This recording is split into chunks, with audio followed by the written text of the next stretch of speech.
Hi friends, welcome to smiley boy mom channel. இந்த வீடியோவில் நம்ம என்ன பார்க்க போகிறோம்னா, நம்ம குட்டீஸ் எப்பயுமே நமக்கு நியூவாக ஒரு டாஸ்க் கொடுப்பாங்க இல்லையா?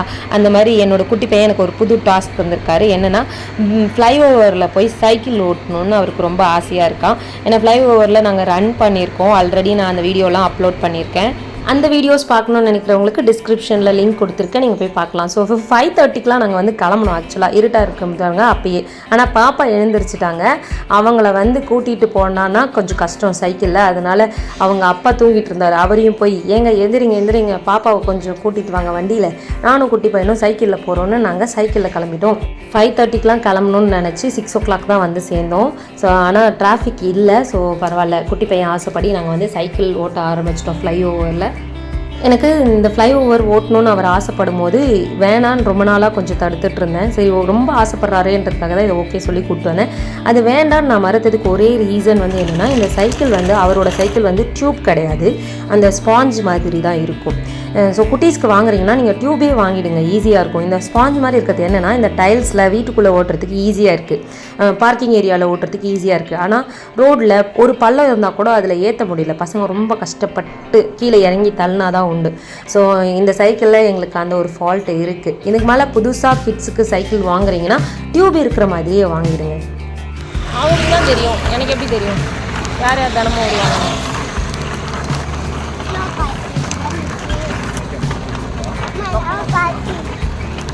என்னது?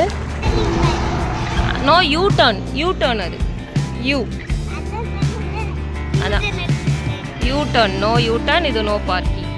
எனக்கு உண்மையாலுமே ஒரு ஷாக்கிங். அவர் நிறைய பேசிட்டு வந்தார் என்கிட்ட. அதில் அந்த போர்டை பார்த்ததும் நோ பார்க்கிங்னு கரெக்டாக சொல்கிறாரு. அதுக்கு பேர் நோ பார்க்கிங்க்கு அவருக்கு தெரியுன்றது எனக்கு இன்றைக்கி தான் தெரியும். அப்புறம் யூ டர்ன் அவருக்கு தெரியல. ஸோ யூ டர்ன் சொல்லி கொடுத்தோம். நோ யூ டர்ன் அப்படி போட்டிருந்தா அப்படின்னு அந்த சிம்பிள் சொல்லிட்டு இருந்தோம். ஸோ பசங்களுக்கு புக்கை காமிச்சு ரோடு ரூல்ஸை சொல்லித்தரத்தை விட இந்த மாதிரி கூப்பிட்டு போய் சொல்லித்தரது ரொம்ப ஈஸி போல இருக்குது. ஆமாம், ஓட்டிட்டு வா.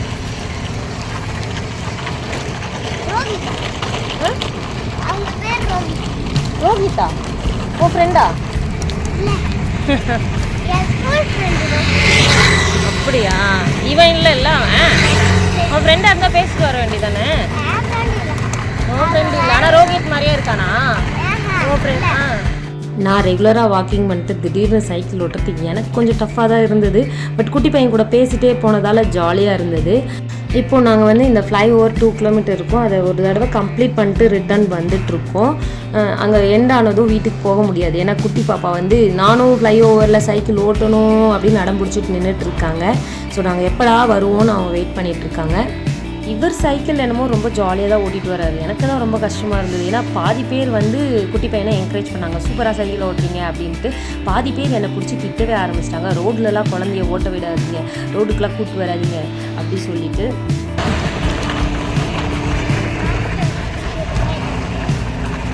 அதே மாதிரி இருக்குல்ல, அது மாரத்தான் நிறைய பேர் ஓடுவாங்க. அவங்க எல்லாம் ஒரே மாதிரி தான் டிஷர்ட் போட்டு ஓடுவாங்க. இப்போ நீ ஸ்போர்ட்ஸ்க்கு போகும்போது ஒரே மாதிரி தானே யூனிஃபார்ம் மாதிரி போட்டு போவீங்க, ஸ்கூலில் யூனிஃபார்ம் தானே போட்டு போவீங்க, அந்த மாதிரி தான் அதுவும். சரியா?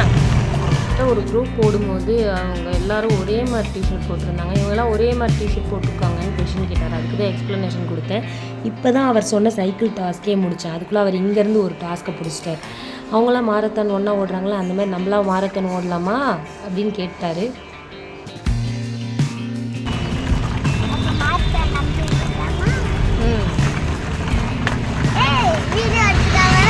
ஆமாம், கண்டுபிடிச்சிட்டியா? இப்போ தான் கண்டுபிடிக்கிறியா நீ?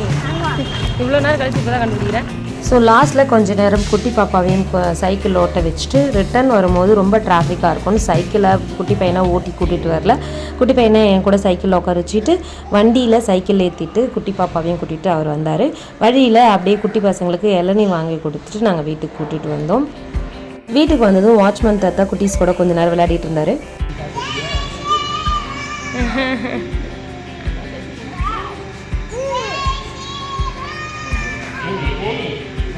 ஜெய் ஜெய் ஜெய், நீங்கள் விடுங்கன்னு சொன்னாவே அவங்க விட்டுருவாங்க.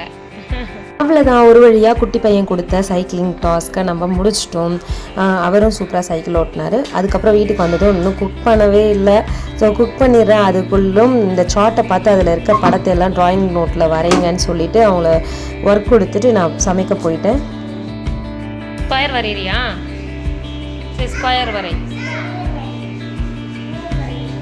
சரி வரை. சரி வரைங்க. அவங்க ஜாலியாக வரைகிற நேரத்தில் நான் சாப்பாடு வச்சுட்டு கூட்டு வச்சுட்டு சப்பாத்தி செஞ்சுட்டேன். கூட்டியே சப்பாத்திக்கும் தொட்டுட்டாச்சு. பொரியல் பண்ண டைம் இல்லை இந்த டாஸ்க் பண்ணதால். அவ்வளோதான் ஃப்ரெண்ட்ஸ். இந்த வீடியோ நான் சொன்னதில் உங்களுக்கு பிடிச்சிருந்துச்சுன்னா லைக் பண்ணுங்கள், ஷேர் பண்ணுங்கள், சப்ஸ்கிரைப் பண்ணுங்கள். தேங்க்ஸ் ஃபார் வாட்சிங். Bye bye.